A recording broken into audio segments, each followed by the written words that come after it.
নবী বলছেন, আল্লাহ আমার উম্মত যদি জাহান্নামে থাকে আমি কিন্তু জান্নাতে যাব না। আল্লাহ বলছেন আপনি না গেলে তো জান্নাত উদ্বোধনই হবে না। এবারে মামলা কি দাঁড়ালো? আল্লাহ পাক বলে যে আমি তাহকামুল হাকিমিন নিজেকে বলেছি, বিচার না করলেও তো জিনিসটা সুন্দর হয় না। অনবী একটা কাজ করেন, ওয়ালা সাউফা ইউতিকা রাব্বুকা ফাতারদাত, আমি কাউকে বলি নাই, আপনাকে না বলেছি। ওমা আরসালনাকা ইল্লা রাহমাতাল লিল আলামিন, কারো সম্পর্কে নাজিল করি নাই, আপনাকে দিয়েছি। ওয়ালাল আখিরাতু খায়রুল লাকা মিনাল উলা, কাউকে বলি নাই, আপনাকে বলেছি। আর আমি আল্লাহ ভালো করে জানি আপনি হচ্ছেন উম্মতের দরদী নবী।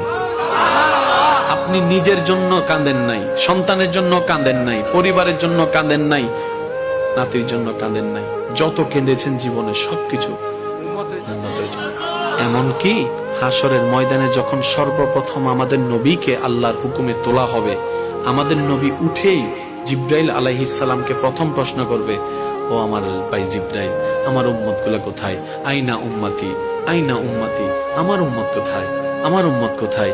আমার উম্মত কোথায়? আমি উঠার আগেই নাকি আমার উম্মতকে জাহান্নামে দিয়ে দিয়েছো নাকি? কোনো আমার উম্মত কোনো জাহান্নামে চলে গেছে নাকি? জিব্রাইল বলবে, ইয়া রাসূলুল্লাহ, প্রথমেই আপনাকে তোলা হয়েছে, এখন আর কাউকে তোলা হয় নাই, প্রথমেই আপনি উঠেছেন। আমার নবী বলবে, আমার উম্মত গুলা কোথায়? জিব্রাইল বলবে, ইয়া রাসূলুল্লাহ, এখনো তারা উঠে নাই, উঠবে একটু পরে। নবী দৌড়ে চলে যাবে আল্লাহর রহমতের দরবারের দিকে। সিজদায় যে পড়বে একটাই কথা থাকবে, রব্বি হাবলি উম্মতি, রব্বি হাবলি উম্মতি। একটু মনোযোগ চাইবো আমি আশিকদের, রব্বি হাবলি উম্মতি, ও আল্লাহ আমার উম্মত গুলাকে আমাকে দিয়ে দাও। তো উম্মতের লিস্টের ভিতরে তো আবু বকর সিদ্দিকের নামও আছে, উম্মতের লিস্টের ভিতরে তো ফারুকে আজমের নামও আছে, উম্মতের লিস্টের ভিতরে তো সাহাবায়ে কেরাম আজমাইনের নাম আছে, উম্মতের লিস্টের ভিতরে তো আহলে বাইতের নাম আছে, উম্মতের লিস্টের ভিতরে তো তাবি তবে তাবি আল্লাহর ওলিদের জান্নাতীদের নাম আছে।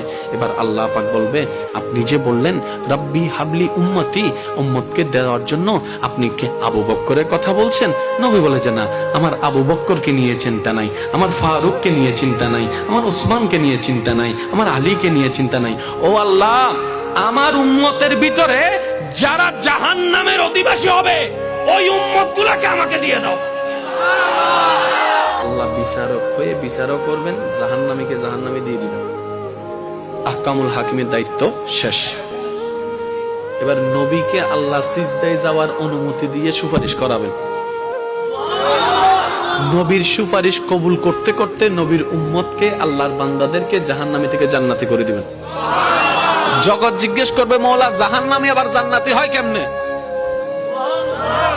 ফেল কখনো পাস হয় না, পাস কখনো ফেল হয় না, কথা বলেন না। দিন কখনো রাত হয় না, রাত কখনো দিন হয় না, জাহান্নামী কখনো জান্নাতি হয় না। আল্লাহ তুমি যে জাহান্নামে দিলা এটা সঠিক, আহকামুল হাকিমিন বিচারক হয়ে দিছিল। আল্লাহ জান্নাত পাইলো কেমনে?